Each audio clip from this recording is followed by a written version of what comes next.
Just drop a line and reel 'em in. It's good old boys, gone fishing again. Just drop a line and reel 'em in. It's good old boys, gone fishing again. Yeah, it's that time again to drop a line. So sit back and relax and let's go fishing again. Come along as we join John Shaw and today's special guest. Reel 'em in on Fishing with the Good Old Boys. Good fishing. Just drop a line and reel 'em in. It's good old boys, gone fishing again. Just drop a line and reel 'em in. It's good old boys, gone fishing again. It's good old boys, gone fishing again.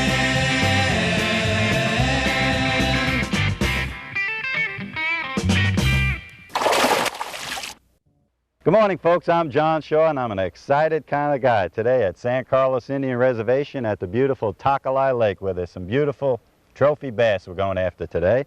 We have joining us Greg Hines. He's going to be a regular with us from now on. Greg, who do we have fishing today with you? Today we got Dave Gliebe. He's regularly a Californian, but he's moved to Arizona, and Dave was one of the fishermen that developed the flipping technique. He's been successful across the whole United States, winning tournaments with it, and I think Dave can teach us an awful lot about fishing our lakes here in Arizona and the flipping technique. So, folks, you stay tuned. We'll be right back with a great show.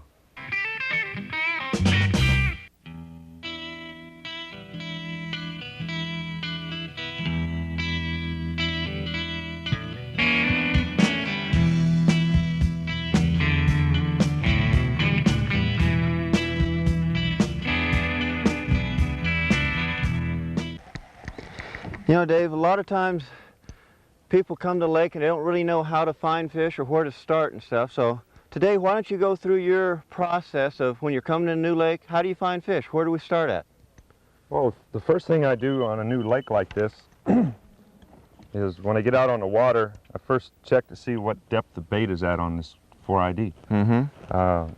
Say it's about 10 foot deep, well then I know the bass are going to be in that general area. Right. That general depth, feeding on those shad. Okay, the bass are feeding on the shad normally, or relate to them then.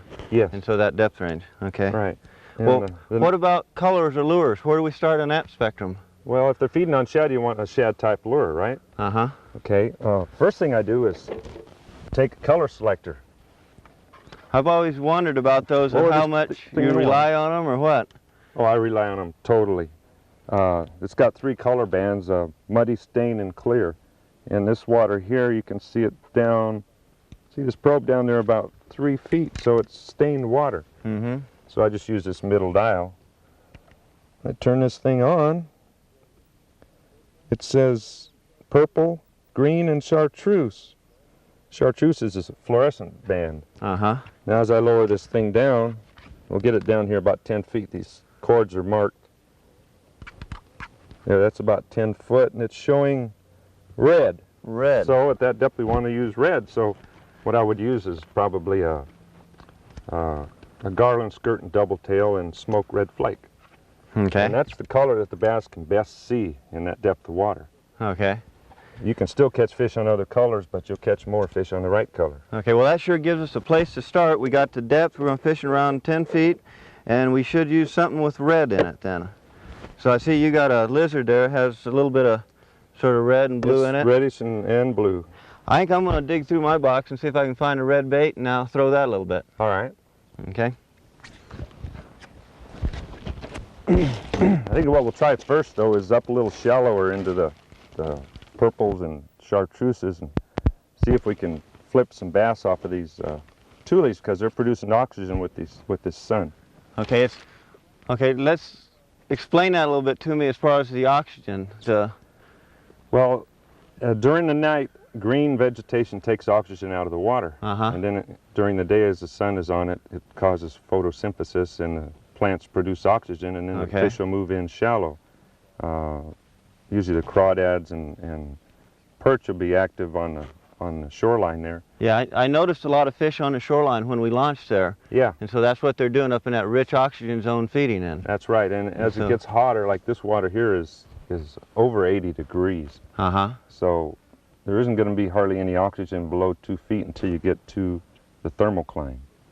Mm-hmm. But in those first couple of feet, there'll be oxygen, and what fish are shallow will be in the first couple of feet, so you don't need to fish much deeper than that. Okay, so we'll fish the first 2 to 3 feet and cover some of the shoreline and see what we come up with. That's right. There he is. All right. Oh! Good shot, Greg. All right.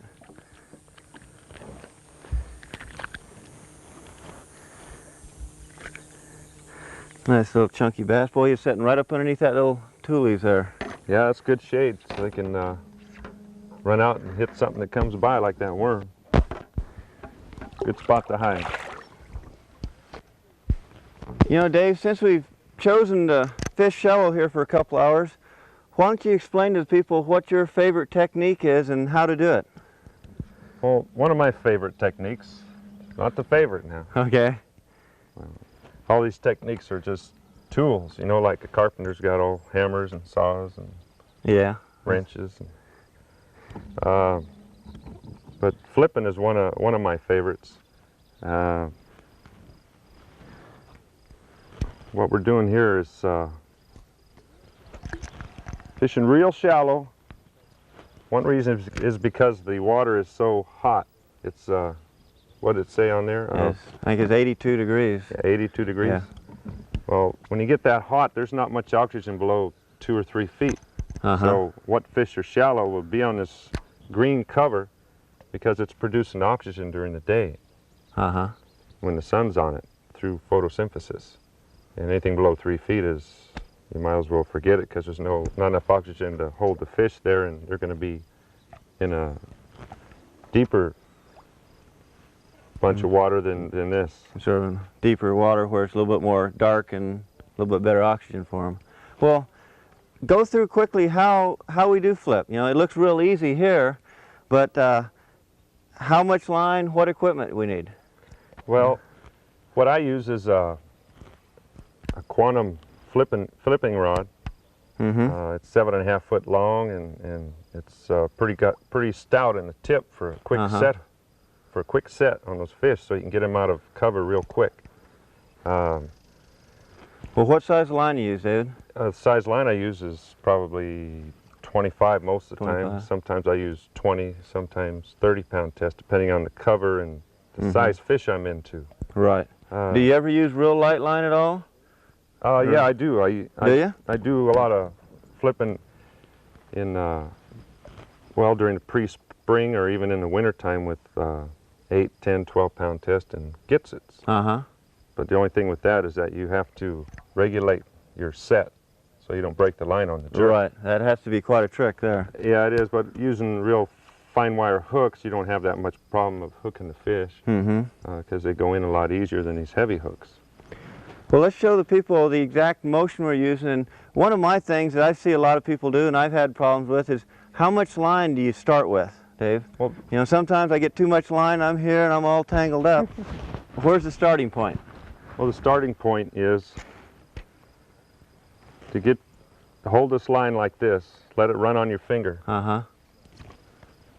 Don't grab a hold of the line and actually hold it, but let it slide on your finger or the back of your hand or whatever's comfortable. You can use your thumb, just like that. And never hold the line. It's always sliding on your hand, and then just pull some line out so you got your lure down by the reel and your arm all the way out. Okay, now, that's about the right amount. Yeah, you got your rod straight up in the air, right, and the lure swings back to the reel handle. Okay. Now you got about approximately 15 feet of line, and that's about how much you use most of the time. Okay. And the idea is to just let it swing out. And when you once you get it out there, if you want to pick it up again, you don't pick it up with the rod like this and bring it to yourself. What you do is you pull it back with your hand, let it swing back, then all you got to do is drop your rod and raise it up. Right, there's not an awful lot of rod motion, it's more in your hand. No, you just pull it in, drop your rod and raise it. Okay. And always follow the lure to your target with your hand. In other words, you're letting it slide on the finger, so that's your control. It actually slows the bait as it's getting to the target. Right.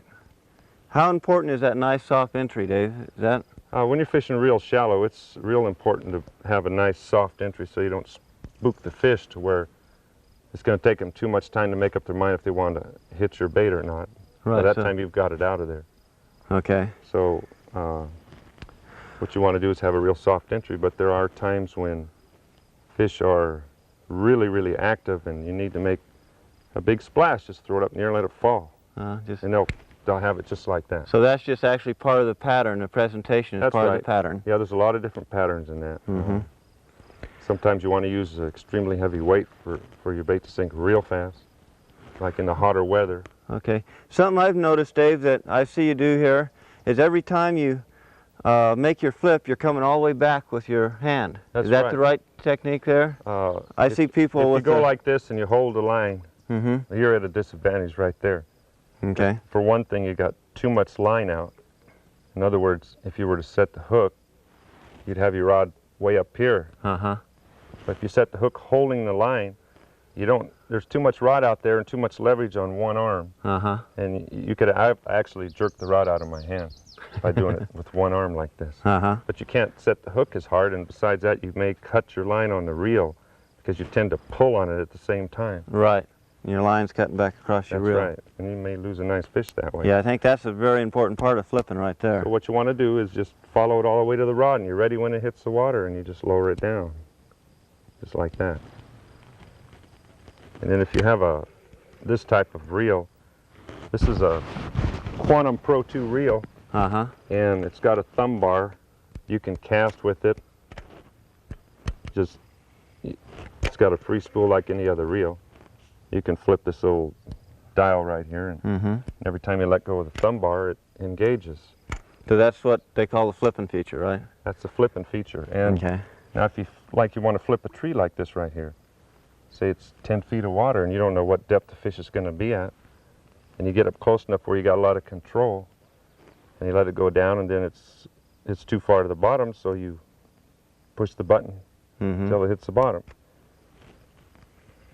And then just work it like you normally would with a casting rod. Okay. I'm noticing your eyes, Dave. You seem to be concentrating down here. Is that where you watch your rod tip or your line, or? No, I'm watching the cover to try to pick out the shadiest part of it, because that's where the bass is going to hide, so he thinks nobody can see him. So you're reading your structure. Right. And something comes by, and then you can nail it. Or you might see, like in this bush, there's a limb coming out at an angle. You have to look at the subtleties in the cover. So there's a limb hanging out. Well, that's going to produce shade because it's laying parallel. And the vertical stuff, there's much less shade on it, and it's not as much area for the fish to hide. So we want to look for any area that will present shade for the fish, so we can hide underneath it. Or even if there was an oddball log stuck in the bush, well, there's liable to be a fish right underneath the log. And you want to be ready as soon as it goes down under that log for a hit. Well, what about the hook set, Dave? A lot of times it seems like when I set the hook, I got a lot of extra line, I'm out of control. You know, what do you do when you're flipping? Yeah. I set the hook and I got here and the fish is up on top. Well, one thing you want to do is keep an eye on your electronics and make sure that you know what depth the water is and you know how deep it is on the bank. A lot of times you're fishing a bank where you can see the bottom, so you can figure about what the taper is down to the bottom, so you know all the time, no matter what distance you're flipping to the bank, how deep you're going to sink. Right. And as you go along, you use the same amount of line, and you maneuver your boat. You have to maneuver your boat. So that's a big key, the boat positioning. Right. Right. Okay. You got to keep your boat the same distance from whatever you're flipping all the time, unless you're going a little deeper, so you got to get a little closer, so that by the time it hits the bottom, you got your rod down here about parallel or even lower. And then when you set the hook, you've got plenty of set. But whereas if you flip in some place and you got too much line out and it hits the bottom, you're up here, and you go to move it and you get bit. And you don't have much to set the hook with. Yeah, that's the problem I have sometimes.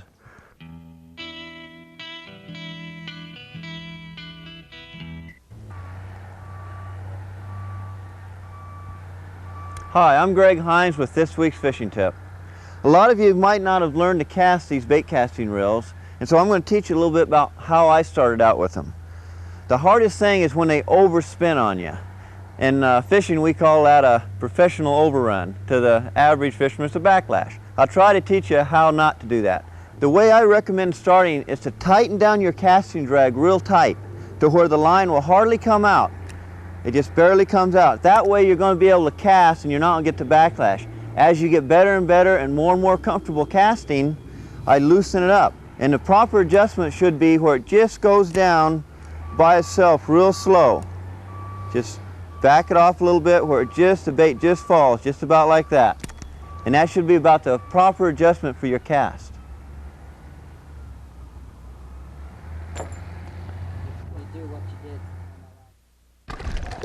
Catch a schoolie here. Nice little bass out there chasing shad. Yeah.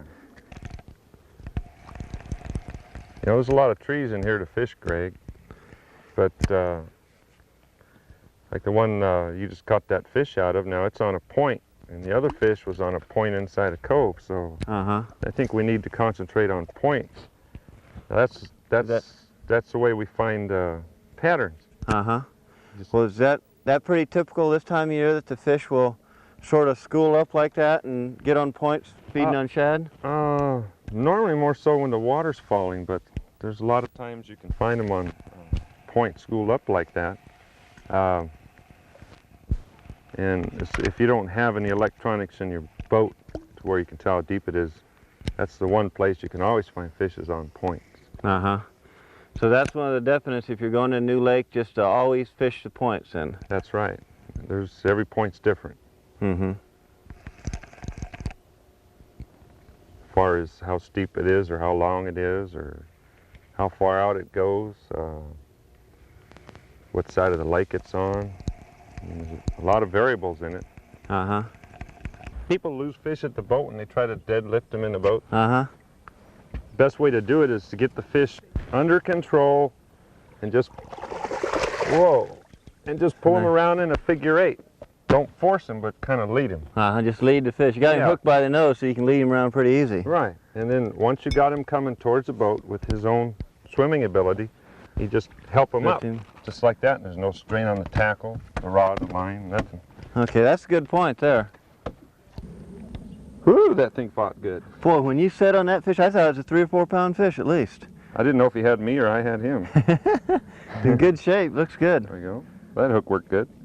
Dave, how come sometimes when we're fishing, we'll catch fish that are real white, or like that fish here's got real good color to him? What's happening with the fish? Well, a lot of times they're dark like this because they're in the shade, and they'll change the same color as the area they're in for protection and also to hide, so that something unsuspecting comes by and they can eat it. So it's just natural predator camouflage then? That's right.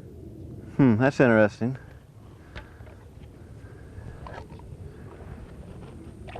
Well, there he goes. He's in a hurry. Heading back home. Well, that black and chartreuse seems to be working real well.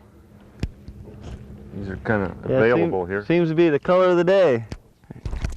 There he is. He's pretty good. A little bit bigger fish. Whoa, man, these fish are strong. Boy, they are. I wouldn't know if I want to hook an 8-pounder. I'll lose myself. Oh, that's a nice fish.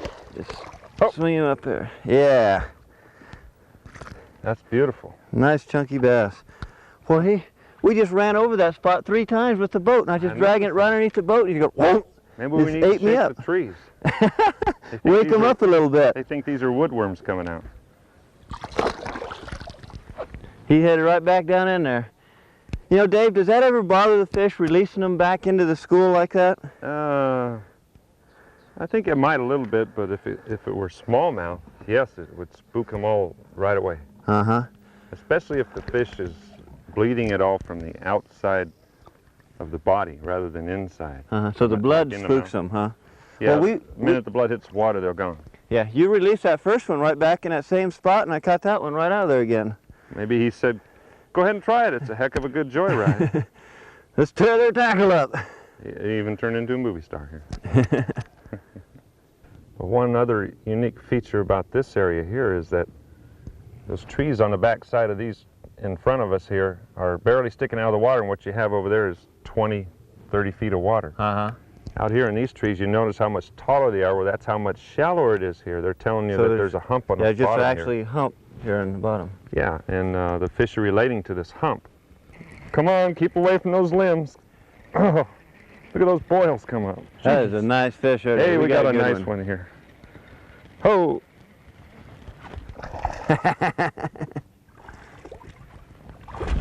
Hey. Boy, it's amazing how hard these fish are fighting. Oh, I noticed that. They're just tearing us up. It's a nice chunky bass. That's the best way to pick them up, by the lower lip. Just pinch real hard and it paralyzes them. Then you can take your hook out without getting hooked in the finger. Pretty nice bass. They're real clean and healthy. Yeah, he's in good shape. Nice and fat. It's all right. We'll put that baby back in the water here. Let him fight somebody else another day.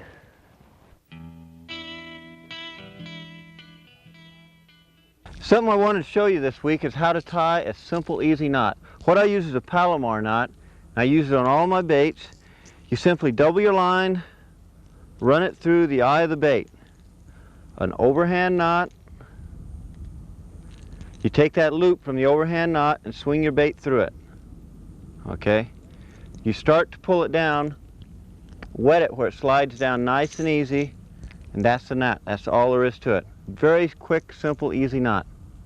That's the tip for the week. We'll catch you next week. Folks, we've been learning so much here at Takalai that we're going to come back to the same lake next week to give us some more. Greg and Mr. Dave Gliebe. It's been fun. It's been a great trip. We've had a real good experience on this beautiful lake. Looking forward to some real nice trips this year. Okay. Join us here next week, folks.